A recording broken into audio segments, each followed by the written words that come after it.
Okay, this afternoon I am privileged to be meeting today with some of the members of the Education Law Association, and we're going to be talking about a very recent Supreme Court decision, and probably one of the more interesting pieces of this decision is how in the world do we pronounce the name of this school district in central Pennsylvania. And I will tell you that I spent 8 years about an hour away from this school district. I lived in central PA. And so best that I can remember, it's Mahanoy. And I think that's fairly close anyway. But today we have with us three very special guests. And I'm going to ask for each of them to introduce themselves. And then I will tell you who I am. So we'll start first with Professor McCarthy. Thank you. I'm Martha McCarthy. I'm currently a presidential professor at Loyola Marymount University, and I'm Chancellor's Professor Emeritus from Indiana University. And in my other life, I was a school administrator quite a while back. Thank you. Les? My name is Les Black. I am a clinical professor of ed policy and leadership at Southern Methodist University in Dallas, Texas. And in my past life, I was a middle school principal. Outstanding. John? Hi there, I'm John Becker. I'm an associate professor of educational leadership at Virginia Commonwealth University in Richmond, Virginia. And I've been teaching school law at the master's, postmaster's, and doctoral level for nearly not as long as some others, but for nearly a couple decades now. So happy to join y'all. And I am Mike Shaffer. I'm currently a clinical assistant professor at Ball State University. And in my past life, I spent approximately 25 years as an elementary school principal and 4 years as an assistant superintendent. And I'm starting my 7th year in the world of academia, and inherited the school law classes from Dr. Joe McKinney, who was my school law professor.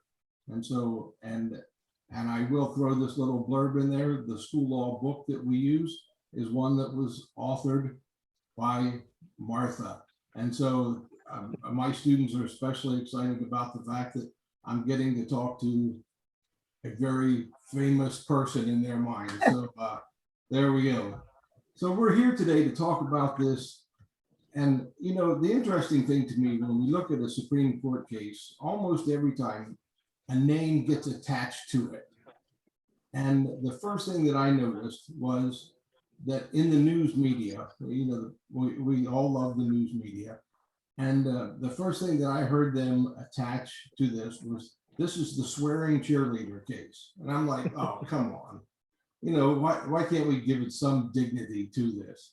But, and I said to my students, please, in your writing, do not ever refer to this as the swearing cheerleader case. So here I have destroyed the tape by calling it the swearing cheerleader case. But this is the Mahanoy versus BL, whom we now know to be Brandy Levy.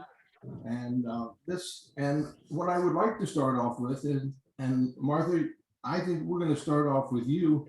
Can you kind of give us a summary of this case and how it came to be a Supreme Court case, and kind of give us the background? Sure. Brandy was a frustrated cheerleader who was put on the JV team a second year instead of the varsity team. And she was also frustrated about softball, her position, and several other things. So on a weekend at a store with a friend, she posted a couple of posts on Snapchat, and one which was profane. And it said, F cheer, F softball, F school, F everything. Well, you know, some of the cheerleaders made a copy of it and shared it with the coach, and she was suspended from cheerleading for the year. She was not, it didn't interfere at all with school. She wasn't suspended from school. It was just from the extracurricular. She tried all the administrative appeals. She lost at every single level, brought suit in federal court, the federal district court, said there was really no disruption from her post applying the landmark Tinker case, and therefore issued an injunction so she could actually continue to participate. The Third Circuit affirmed this, but with different reasoning. And I think this case would have attracted little attention, maybe no attention, if the Third Circuit had not made two pretty sweeping proclamations. And one was that Tinker doesn't apply to off-campus expression. It's pretty clear it didn't think it should ever apply. And the second was that Brandy didn't waive her First Amendment rights by participating in an extracurricular activity. Both of those really gave school leaders pause across the nation because most had treated extracurricular activities very differently from participation in school, for example. So we have two proclamations that were before the Supreme Court, and the court, 8-1, said that Brandy's posts were protected expression. However, it did not adopt the reasoning of the Third Circuit and said that Tinker could apply to off-campus expression under certain circumstances, very severe cyberbullying, threats, if the student is not complying with school rules pertaining to online instruction or interfering with school safety devices. But it went on to say school leaders should be much more skeptical of restrictions on expression that's initiated off school grounds in local parentis, and place of parent doesn't apply if it's off school grounds. And then it made several really pretty vague statements about should be more skeptical because you don't want students to feel like the school is governing their expression 24/7. But it really wasn't explicit on what it meant by that. It said you need to be more protective of student expression because schools are the nurseries of democracy. That it's just very important to cultivate in students their freedom of expression, and said political and religious expressions particularly important, but again, didn't give school leaders clear guidance. So my feeling is that this was a pro-speech case, the first one since Tinker, because the 3 Supreme Court cases since Tinker have not upheld the student. So it was a pro-speech case, but I don't think it gave very clear guidance to school leaders. I would have much preferred that the court had taken one of the cyberbullying cases that it declined to review, because although it said Brandy's speech was protected, hers was the most tepid, I think, of any of the cases that the court declined to review. So I'll stop there and let my colleagues jump in. Les, any more thoughts on that? No, I think Professor McCarthy gave a really nice summary of this case. I would say that, I agree wholeheartedly that were it not for the Third Circuit's, particularly the sweeping sort of holding about the scope of authority never expanding beyond the schoolhouse gate with Tinker, I don't think this would have made it to the Supreme Court then. I think cert would have been denied, just like cert's been denied on all the other cases. And really, by doing that, they created a pretty significant breach between themselves, the Third Circuit, and every other circuit that's heard a case like this. And, those of us who've been looking at kind of following these cases over the last, 7 or 8 years, we've kind of, the Third Circuit's been sort of the messiest circuit on this issue, and they have, they had the Layshock and the Blue Mountain cases a number of years ago where they basically declined to decide that Tinker applies off campus, but assumed that it did and said, well, and at least in the Blue Mountain case, that this speech wasn't disruptive. That was the young lady who parodied her principal with a MySpace profile that let you know how old it was MySpace. They said, well, it's so clearly a farce that nobody would take it seriously, and other than just upsetting some adults in the school, it's not really disruptive at all. And had the Third Circuit kind of decided this in the same way and said, okay, yeah, you got a ticked off cheerleader coach now, then, but that's not disruption. That's not a substantial disruption. Then I think we wouldn't be talking about this now.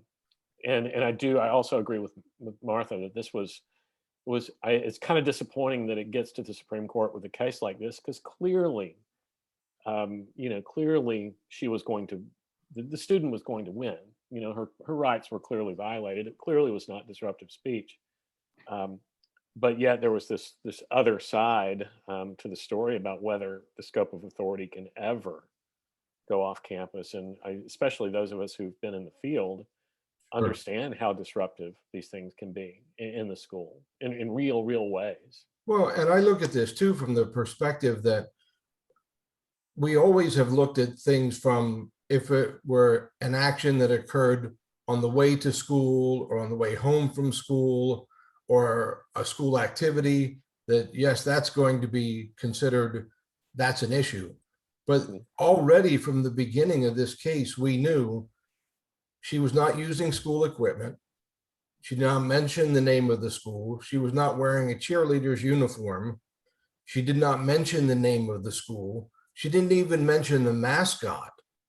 So that's what as Martha said, I thought, well, wow, you'd have to be pretty intensely focused on this before this could create a substantial disruption. Right. Yeah. That's why the facts of this case were not the best for Supreme Court purposes.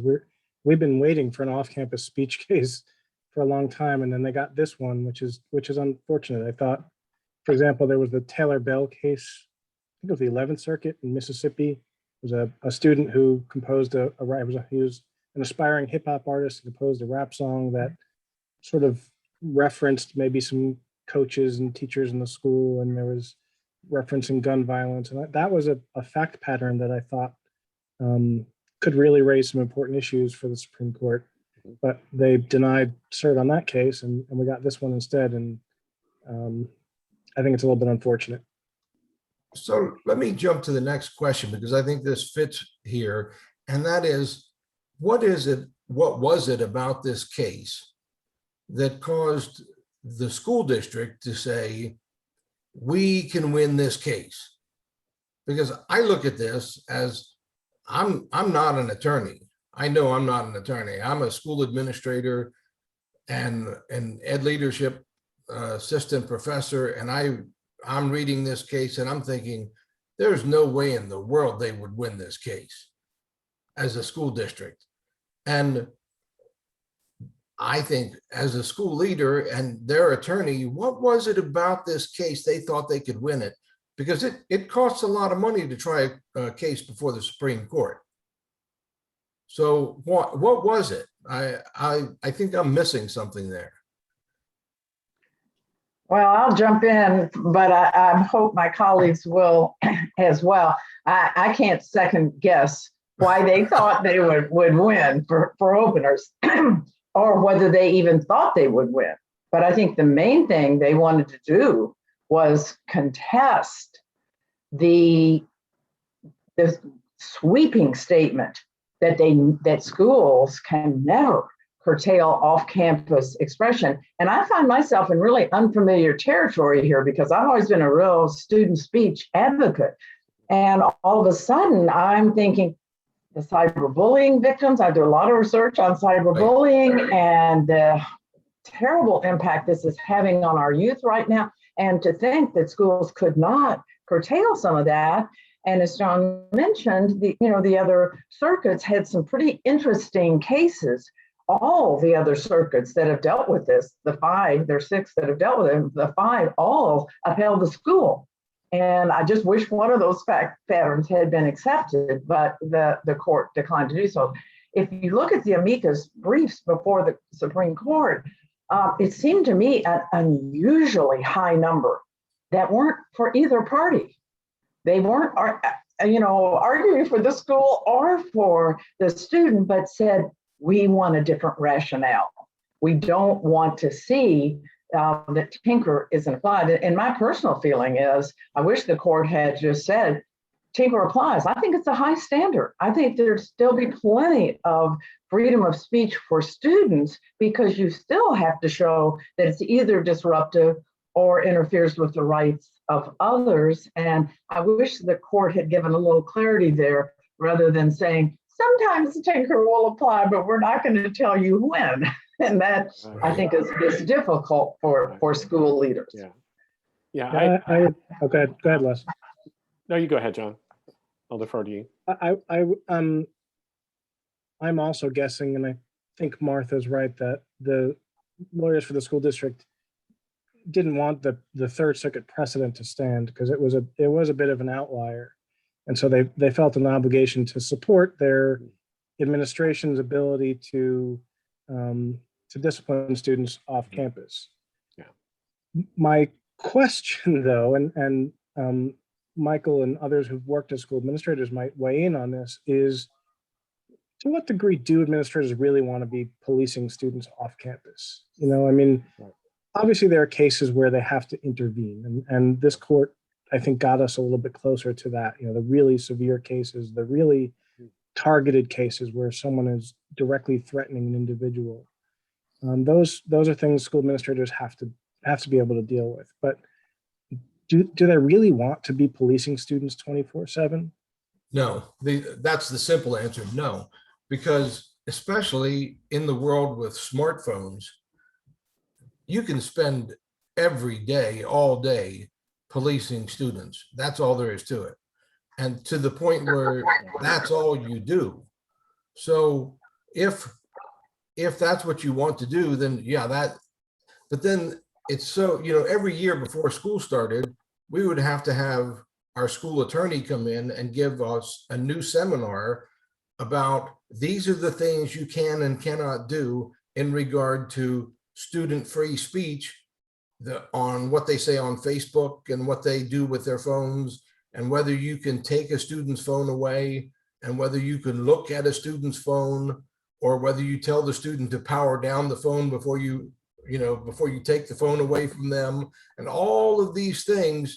So realistically, as a school administrator, I was always hoping for something to come out concrete that I could say, this settles it. Well, I don't think this settled it. Yeah. Well, if you were looking for a bright line rule, the Third Circuit gave us a bright line rule, and that's why the school district, when they got to the Third Circuit level, had to appeal. I mean, that was I think absolutely ill that they felt like they had to put their flag down and defend, and I would have too. Now, the district court decision where they applied Tinker and said, we believe, you can discipline students if their speech is substantially disruptive, even off campus, but this is not that. This is not disruptive. I don't know why they would have appealed that. I don't see any universe where people were going to look at that speech when we have a dissenting justice in this case, who probably would have held with the school district. But generally speaking, I didn't see that as, and if I were a principal in the case, I wouldn't have, wanted my cheerleader sponsor to be applying a consequence under these circumstances like that. It certainly would not have been anything other than just a discussion with mom and dad and principal and cheerleader coach about, doing better moving forward. But, but once you get that scope of authority question and that bright line rule that the Third Circuit gave, every one of us who've been watching this and every one of us who've been in practice, we're like, oh no.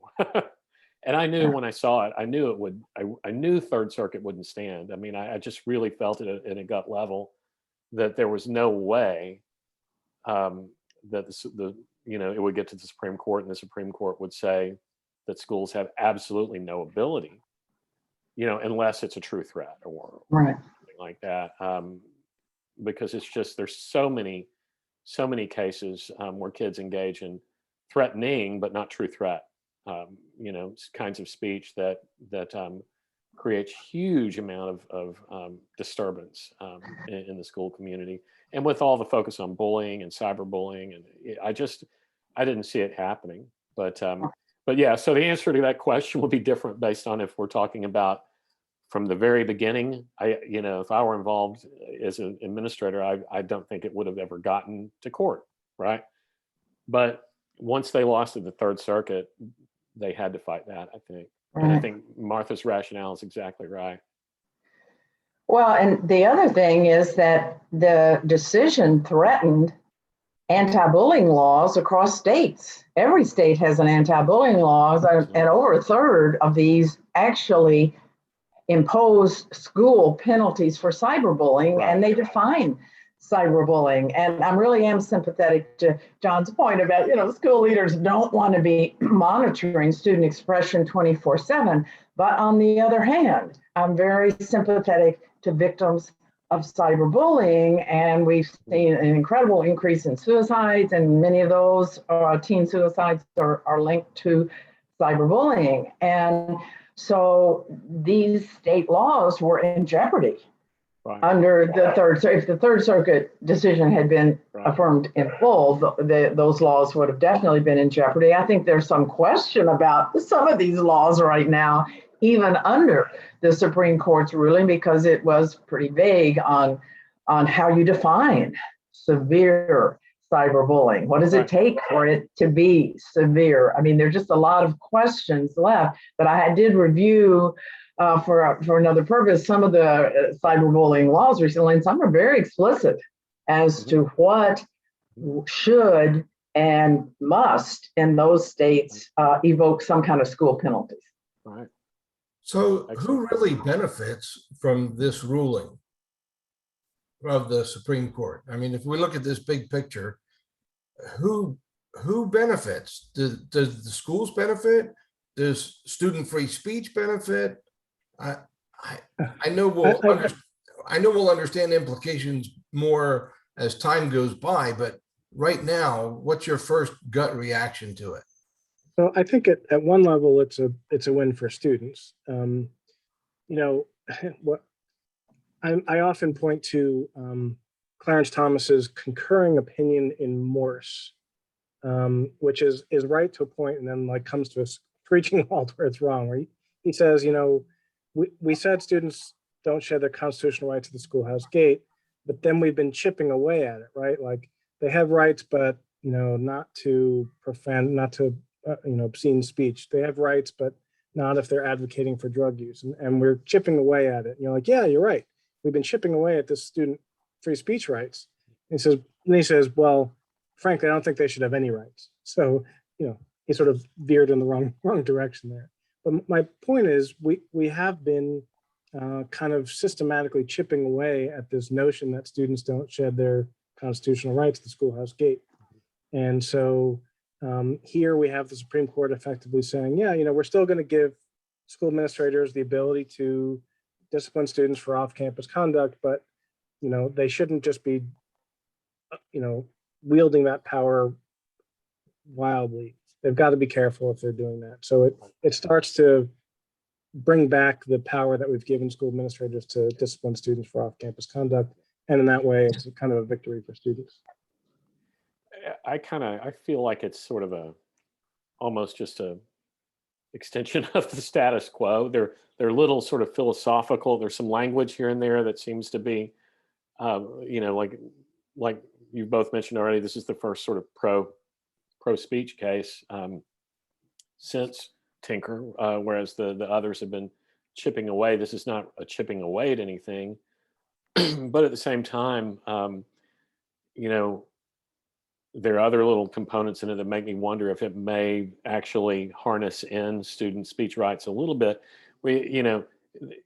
Having looked at how these cases have progressed, I kind of reached a point, in the developing law now where I was, telling people, my feeling was that, okay, threats, cyberbullying targeted at students was almost always going to be substantially disruptive. At adults, maybe not. Because we had the stuff in the Third Circuit and the parody and the fact that they're criticizing a state actor. And, you know, but there's language, and then there's language in here that specifically says harassment of teachers, right? Or you know, so, you know, I wonder if the kind of speech that we saw in Green Mountain, the Green Mountain or Blue Mountain case, and the Layshock case, you know, these kind of parody spoofs, harassment of staff members, if there may be more authority now for schools to take action on that kind of stuff than there was before this case. I don't know. But on the same token, it's also this interesting dynamic of you know, we've always thought of Tinker as a big, big win for students, right? Big win for student speech. Yeah. And the court feels like to me, I was thinking about this the other day, the court, and a lot of the sort of First Amendment sort of dialogue I'm hearing now is treating Tinker, seems to be treating Tinker as a like loss for students, right? Because it's putting parameters on their speech rights. So there almost seems to be a different way of looking at the student speech cases now, whereas is Tinker a big win? Did it advance student speech, or did it restrict student speech? And the answer is, are you comparing them to pre-Tinker students, or, you know, clearly it advanced speech rights for, if your point of comparison is the pre-Tinker public school student, but if your point of comparison is the general population, it's a restriction. And so it's really hard for me to kind of figure out what direction this is going and who benefits this. I'm sorry that wasn't a very clear answer, but. Yeah.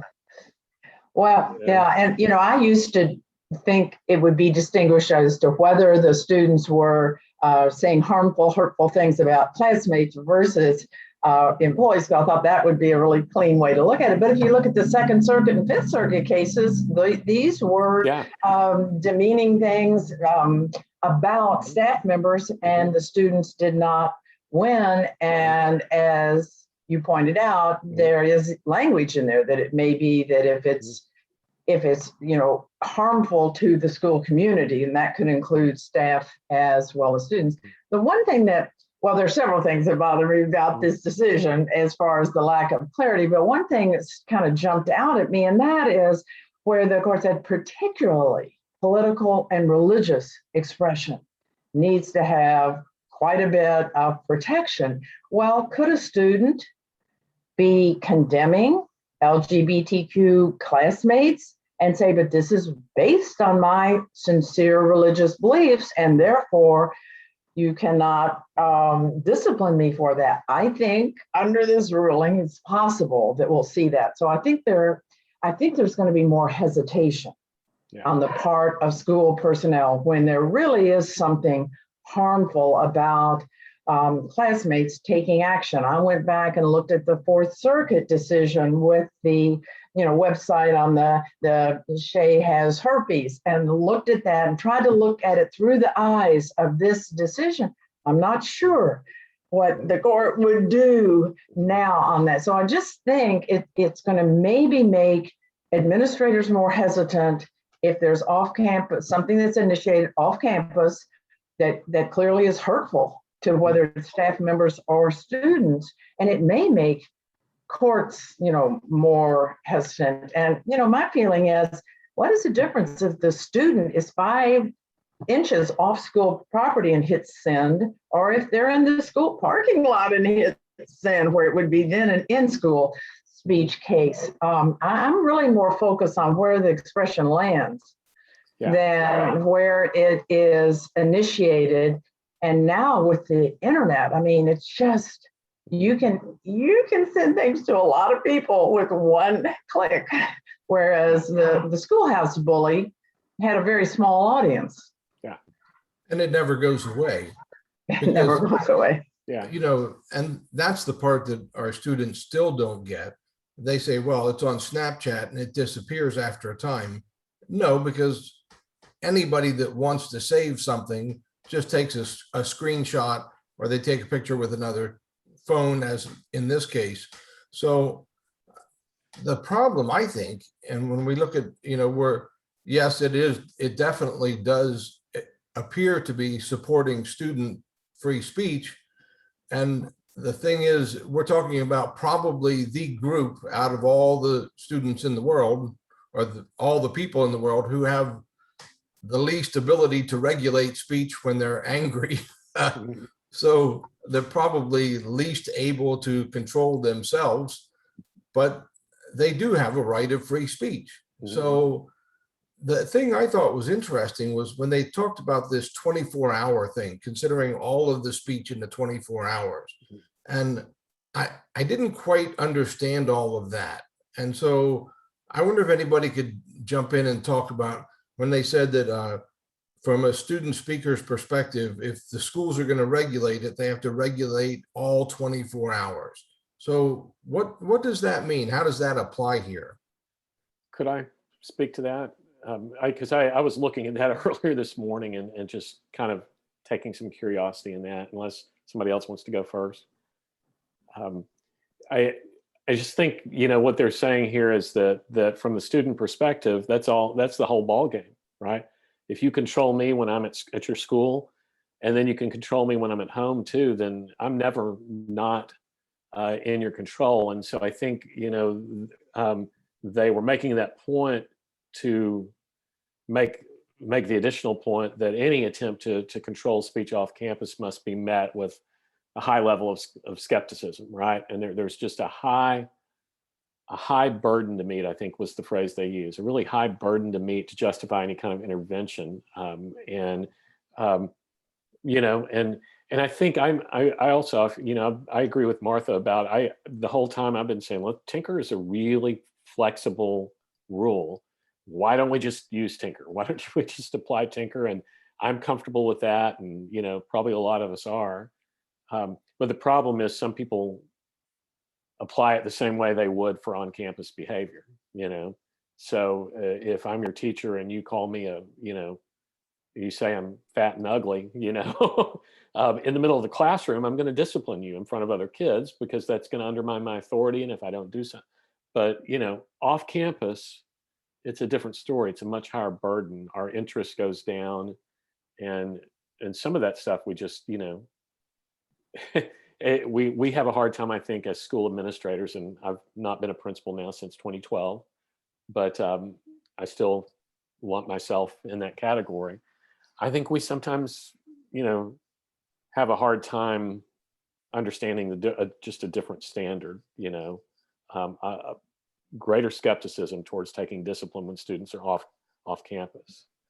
So higher bar is the way I always described it, and they say heavier burden to meet. Yeah, Michael, I read the 24-hour stuff kind of in combination with the Alito concurring opinion, which on one hand is sort of like they're trying to establish their free speech bona fides, right? Like free speech is really important. We care about that stuff. But they Alito puts it in terms of consent, that parents consent to have the schools sort of have control of their kids for certain parts of the day, for certain things. And if you put that in a 24-hour context, it's parents consent, but only to a degree, right? Like parents are the child's first educators, and they should be. And so we can't really be giving the schools authority to discipline our kids 24 hours, 7 days a week. That's just not what they've signed up for. Right. Yeah, and I agree with all the points that were just made, but I found the discussion of the 24 hours really missing the point a bit, because it's what this expression is. There is a lot of expression that students can express 24 hours that would not be subject to school concern or control. But it's the nature of what is being said. And to me, it doesn't matter if it's at 3 a.m. or if it's at 5 o'clock in the afternoon. If this is something that is harmful to the school community, if it reasonably would reach the school and it's harmful to the school community, I think that the schools should have some jurisdiction over it. And as I say, I'm in unfamiliar territory because I've written commentary criticizing the 3 post-Tinker Supreme Court decisions because I thought they would curtail too much student expression. But in this case, I just found that discussion somewhat confusing, and I think it's going to be confusing to school leaders, because to me, it's what is being said and its impact. What does it do as far as the school? And I think 90%, maybe 98% of what students say wouldn't be something you could control if you applied Tinker, the two exceptions to Tinker. I've not heard very many people say that Brandy should not have prevailed in this case. Most of the criticism I've heard has been with the reasoning, at least of the Third Circuit. Yeah. So really, the whole issue, nothing that I've read anywhere has said anything at all about the content of what she said. And so this is not an issue of her choice of words or whether she used profanity or an inappropriate choice of words. And it's really not even like a community standard kind of thing, because realistically, anytime you turn on the radio or turn on TV, you're going to hear those very same words. So this was not something that anybody could look at this and say, okay, she should not have used those words. Okay, realistically, nobody's going to say that anymore. At least I don't think so. I mean, am I missing something on that?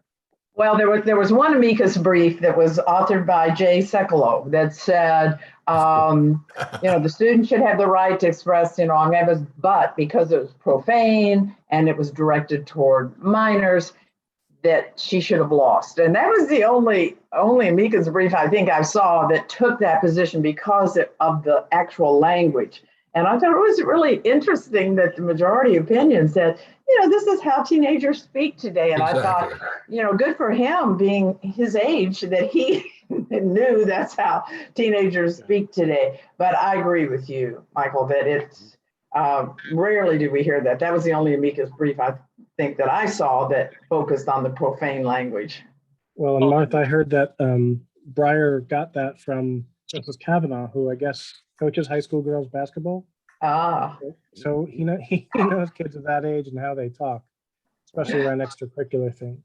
And we could have all told them too, right? Having Yes. been in school, but the school district did, try to make that argument though, that they had an interest in regulating, and preventing vulgarity and teaching manners, and of course the court, dismissed that pretty, in one paragraph, or two maybe, and but when you mention the content a little, one of the things about the decision that does kind of disturb me is that they did spend a few paragraphs talking about, with some language that reminded me of Connick versus Myers, in the employee speech realm, when they talk about content, form, and context of speech. Well, they spent some time, talking about Brandy's content, and that, that it wasn't, and context, so that it was criticism of the community that she's part of. It was crude, but it wasn't fighting words. It wasn't obscene. And if she were adult, it would have been protected speech. And then they also say contextually that, where and when and how she did this, she was outside school, away from school, didn't, as somebody mentioned already, didn't ID anybody or target any individual, didn't target anybody with the abusive or vulgar language. She was using her own cell phone. She had a limited group of friends, etc. And all that stuff is true and it makes sense. But what worries me about it is I hate for us to get into. I mean, for me, Connick has created a real problem for school administrators in examining employee speech, because we, depending on where you live, some circuits are very content-based, and if it's inherently a matter of public concern, it's protected. In other circuits, it's very contextual, and if you're grumbling about a grievance, if you're a disgruntled employee, if they look at you that way, it doesn't matter what you're talking about, they'll say it's a matter of private concern.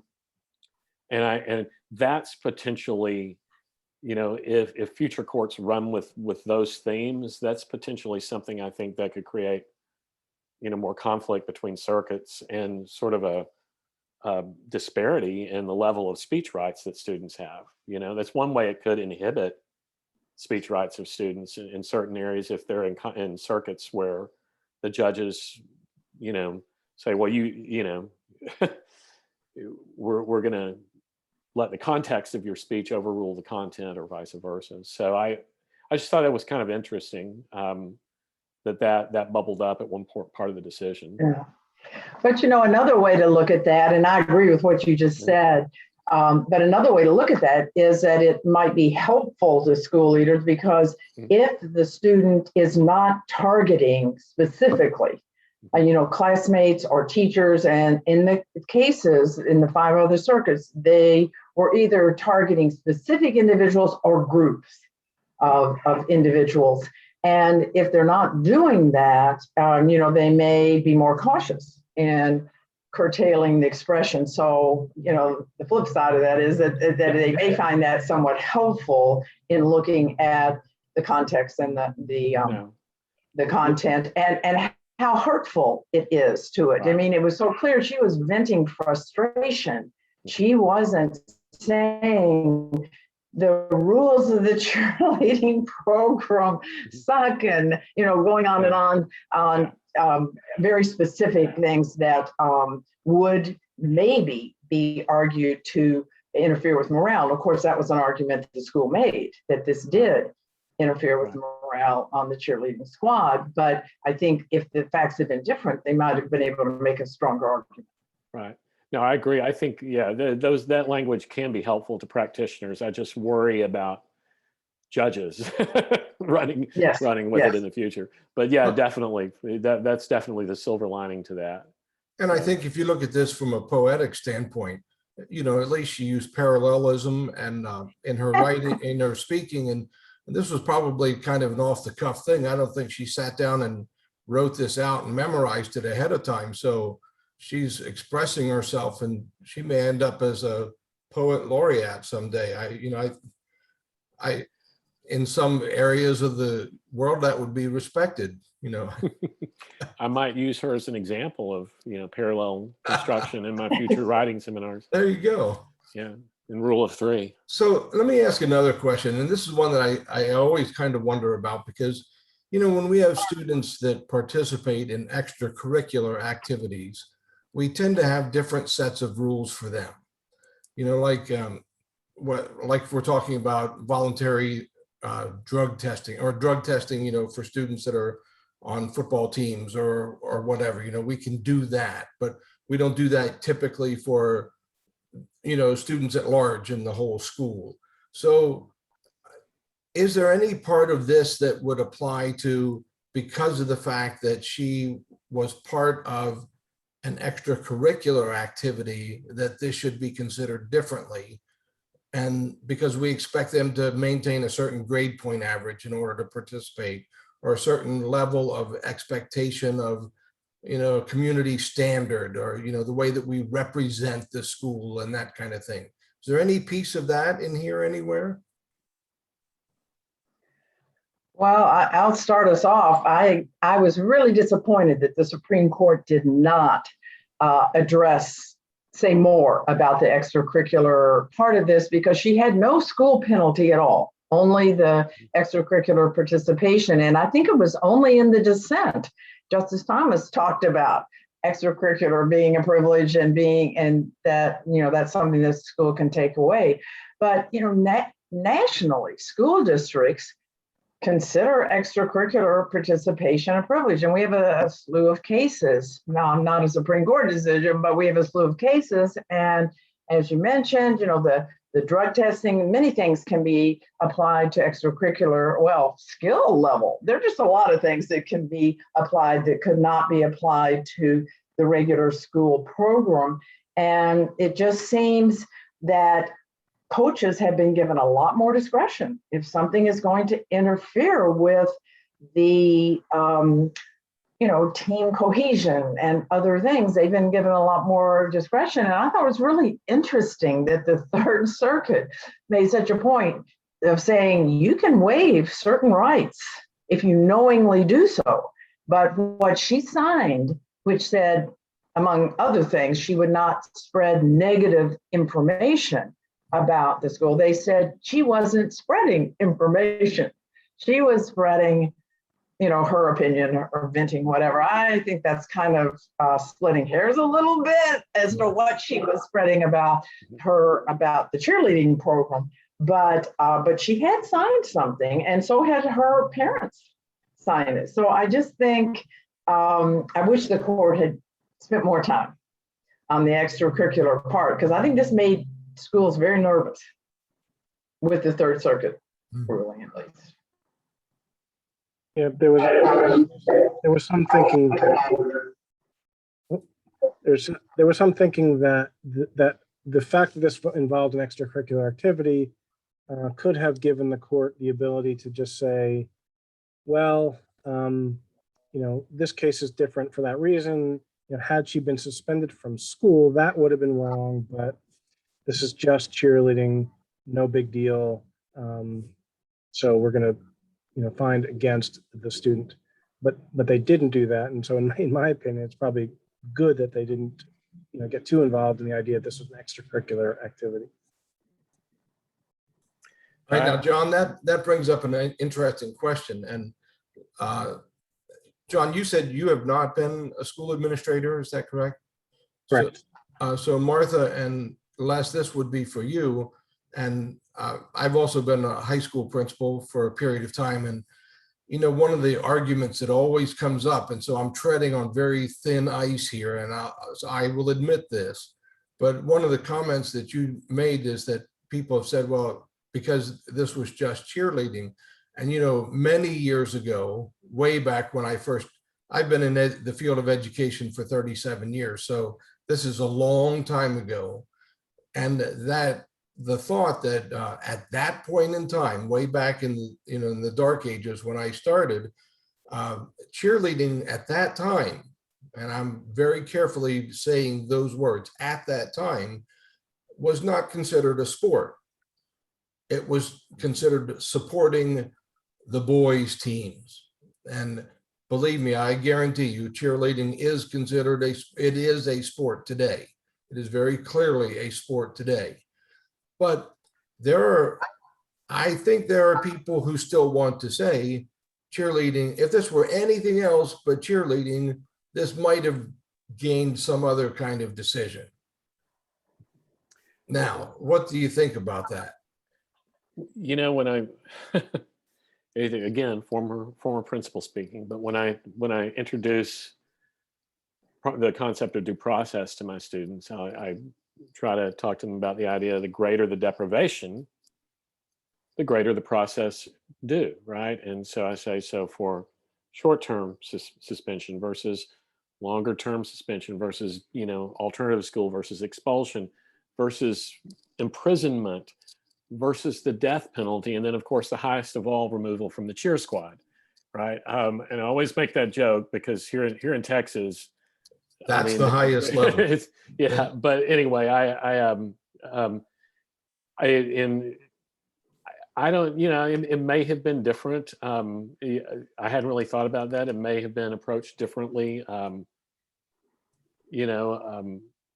Had it been another activity or another sport. But I do think Professor McCarthy is right that we tend to apply this right privilege distinction to all our extracurriculars. And I always think back to this was it was an Indiana federal district case in Indiana, the TV versus Smith Green case, the cheerleaders who had the slumber party. It's one that starts with the line, "Nothing good ever happened at a high school girl slumber party." In this case proves that, right? But they say in that case, this was the one where they posted provocative pictures, posing with sort of bachelorette party kind of paraphernalia.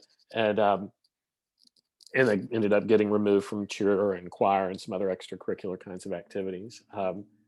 But the judge in that case said, what's at issue here is not their right to, whether there's a right to be a cheerleader, but whether there's a right to free speech, right? And so, that goes back to what Professor McCarthy was talking about, signing away your constitutional rights to participate in a extracurricular. So while that wasn't the burning issue that most people were talking about, I think that's issue that we're going to have to address, that the court will have to address Sure. at some point. Right. Yeah, and I think that was such a good example, because that was another one where the students weren't targeting individuals and saying mean things that were really defaming others or hurtful toward others, whether it be staff members or classmates. And you could certainly argue what they were doing with the various phallic symbols and other things that they were using, that was much more profane than what Brandy did. But in response to your question, I don't think it would have been different. I may be wrong, but I don't think it would have been different. It'd been the football team or something else. What I do think is if they had suspended her for a game or two or something like that, not for the entire year, Right. that we might have seen a difference in the outcome, because that was a pretty severe penalty for what she did. But I don't know that I think it would have been different with it being another extracurricular activity, but certainly could be wrong. And I should tell you this last, the Smith Green School District is about 15 minutes from where I live. All right. Okay. Very strange. That's right. Very strange that you would bring that up. That's a small district. It's all on one campus. And I was not even aware that that was the case. So that's kind of interesting. Yeah. Well, it's one, once you read it, you'll never forget it. I Yes. guess. But it's actually a very well written decision, and I think, and one that I've kind of, that just stuck with me for a lot of reasons, and one of the reasons that I continue to tell students, just if I were you out in the field, I would be, I'm okay with more stringent codes of conduct, but make sure you're clearly hitting conduct and not expressive activities or other kinds of protected, constitutionally protected kinds of things, but primarily that would be expression though. Sure. So, Is there anything else that you think we may have missed? And this has been a fascinating talk, and it's been very helpful. And I do want to express my appreciation to all of you for giving up some time today to talk about this. And this is one that I think we will be talking about for many years. When I look back at the impact in 1969, I was 10 years old when Tinker was settled. And I think how often that court case has been brought up, how often it's been discussed and dissected and talked about again, and how many different papers, and we've used it over and over and over again. And so for me to be here and actually be able to talk about a court case that was just decided, it was exciting to me. And when the decision came down, I immediately sat down and typed out an email to send to all my students. And I said, you've probably heard this, but just in case you haven't, I want you to know this just happened today. And so that was kind of a cool thing. The inner geek in me came out, and I said, all right, you guys have to read this. So this was good. So thank you so much for your help and your insight and your wisdom.